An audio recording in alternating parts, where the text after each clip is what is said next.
Circuit Rider, part number 10, and this is the final part in this short story.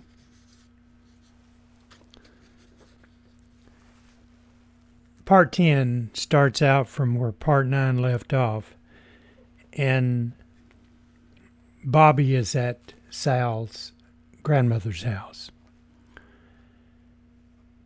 It continues.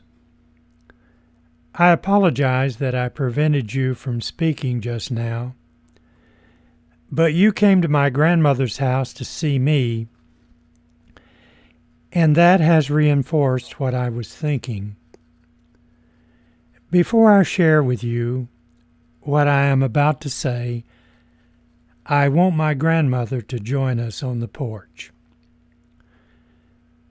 Sal got up, walked to the front door, and asked her grandmother to join them on the porch. Sal introduced her grandmother, Joanne Bunch, and told Bobby she was her grandmother on her mother's side of the family. Bobby acknowledged Sal's grandmother, and the three of them sat down on the porch steps.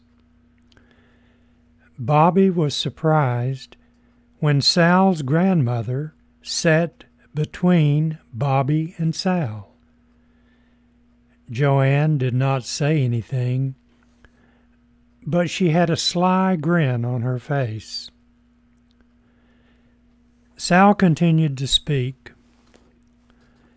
My grandmother knows about the tornado and how you helped me get the buggy wheel repaired. I told her about seeing you that day, sitting on the rock at the construction site.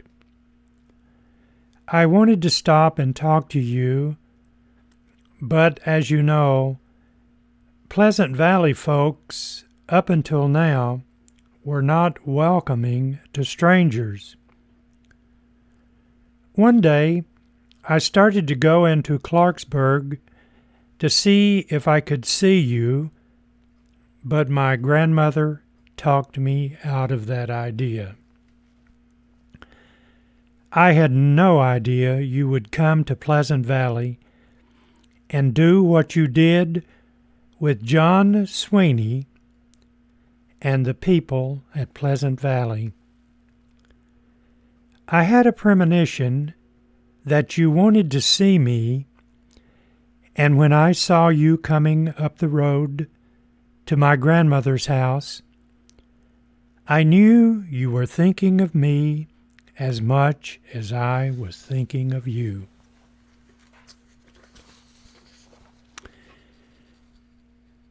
If you had taken your circuit riding mission to other parts of North Carolina other than Pleasant Valley, our chance meeting would have been a passing memory.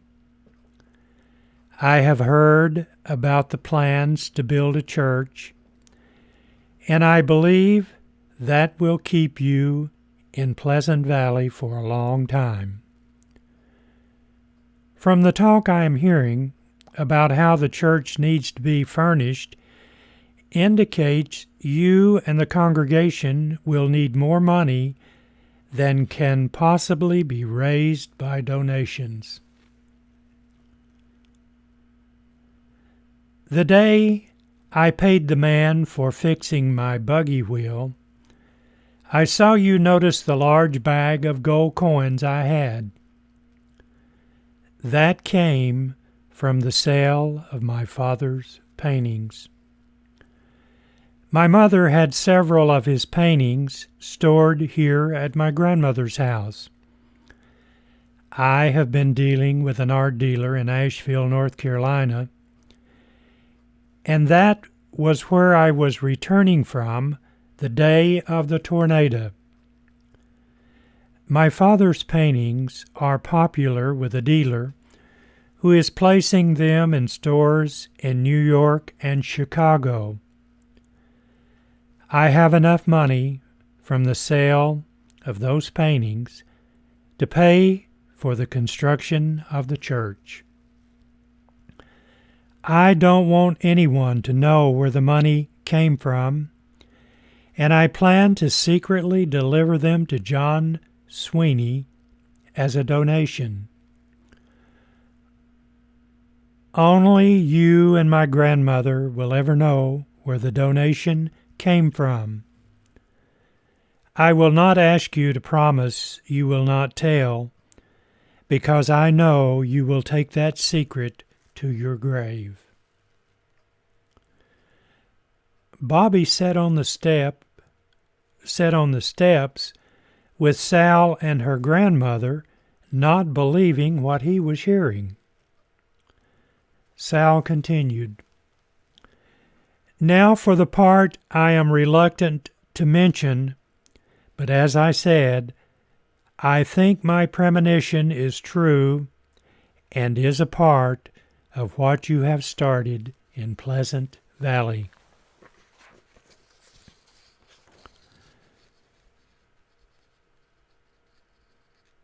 Sal's grandmother continued to sit between Bobby and Sal with a pleasant look on her face.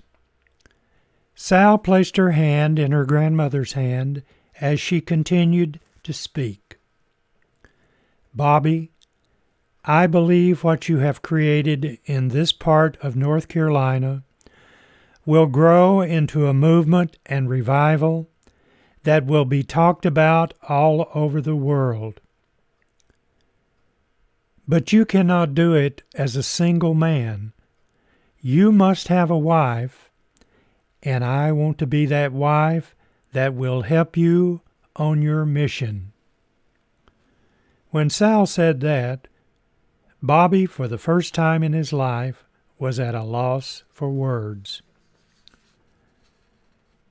"My grandmother is going to ask you to take my hand in marriage. She is going to tell the community we will have a wedding the day the new church is dedicated. To eliminate any talk about us, we can never be alone together. Any time between now and the day we are married, John Sweeney should be with you, and my grandmother will be with me when we are together. This revival you have started should never have any hint of anything that will take away your authority. Between now and then, I want you to teach me about Jesus and the Scriptures."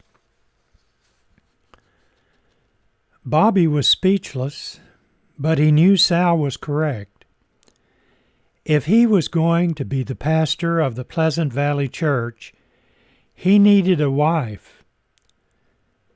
When the community learned about this arranged marriage, it would eliminate any suspicions about this good-looking preacher who came to Pleasant Valley. All eyes would be focused on Bobby and Sal, but the marriage arrangement and chaperones would eliminate all gossip. Bobby smiled and took Joanne's other hand and said, "I accept." John Sweeney almost shouted when Bobby Jack told him about the arrangement, and then he told Bobby Jack about someone placing a bag of gold coins at the church building site. John said he would be by Bobby Jack's side until after the wedding. The day of the Pleasant Valley Church dedication and the marriage of Bobby and Sal was a festive occasion. So many people were in attendance, the church building would not hold them. Hundreds of people were outside surrounding the church. John Sweeney was now deacon, and Bobby had asked him if he would conduct the wedding services. John said he would love to do the ceremony. Pleasant Valley was filled with song and worship the day of the dedication and wedding.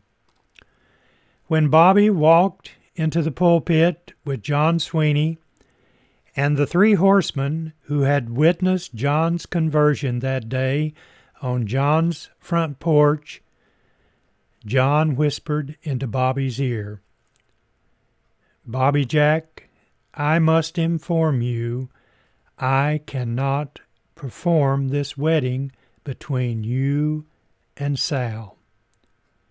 When John said this to Bobby Jack, he raised his hand in a motion for someone to come into the church. Circuit rider Leonard Brown, the man who started it all, walked down the aisle and into the pulpit, grabbing Bobby and embracing him in a bear hug, the same as he did in Central Kentucky when Bobby Jack accepted Jesus. Bobby Jack could not hold back his tears, and there was not a dry eye in Pleasant Valley that day. The girl with the flaming red hair walked down the aisle. Bobby and Sal spent the rest of their life in the Pleasant Valley Church. They had 6 children, 3 boys and 3 girls.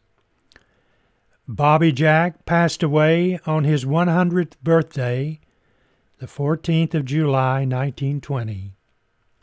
Sal passed away 6 months after Bobby, and she was 98 years old. Bobby and Sal were legendary people, and the impact they had on Pleasant Valley and the world was enormous. This is the end of my short novel entitled Circuit Rider.